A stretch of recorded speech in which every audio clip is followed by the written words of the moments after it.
Here we have an ENCO 13-inch by 40-inch bench lathe. This is a 230-volt single-phase model.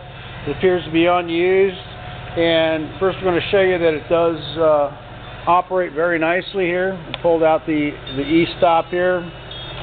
Hit the power start button. Here's your inching button. If you just want to inch it.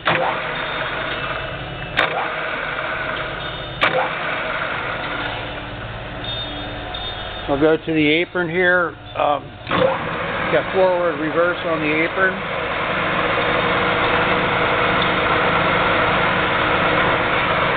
Here's your cross speed selector. You can do an automatic cross speed.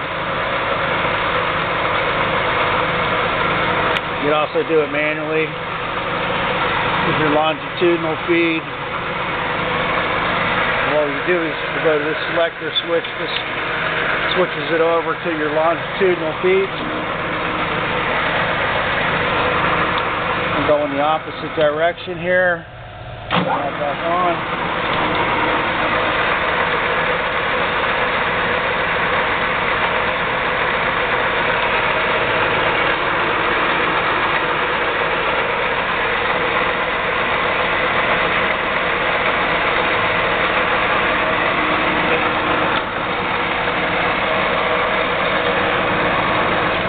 Turn that back off, hit your E-stop, that shuts the machine off. We checked all the speeds on here and all the threading speeds. They all appear to operate fine with no issues whatsoever. Tailstock is okay. Slides back and forth smoothly, goes in and out. Basically, this is just paper and Cosmoline to protect the unpainted surfaces. A little bit of rust on the chuck here and some of the other unpainted surfaces, but overall it's in really good shape. Now it's got some cosmetic scrapes and scuffs, paint scuffs on the cover, as you can see right here, on the backsplash.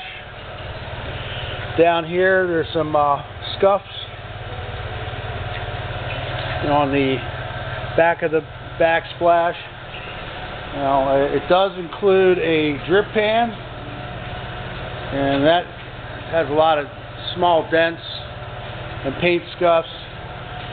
And the corner here is kind of bent up, but overall, it's still usable. Here's your main on and off switch. It does have some writing back here. It says JBK 540D247, whatever. Don't know what that means, but in any case, it also includes the operation instruction manual and parts manual, certificate of inspection. It comes with a 4-jaw chuck and a toolbox with tools. And also comes with metric change gears. It's one metric change gear at the bottom there. And there's your an extra pulley, or I think that's a speed pulley.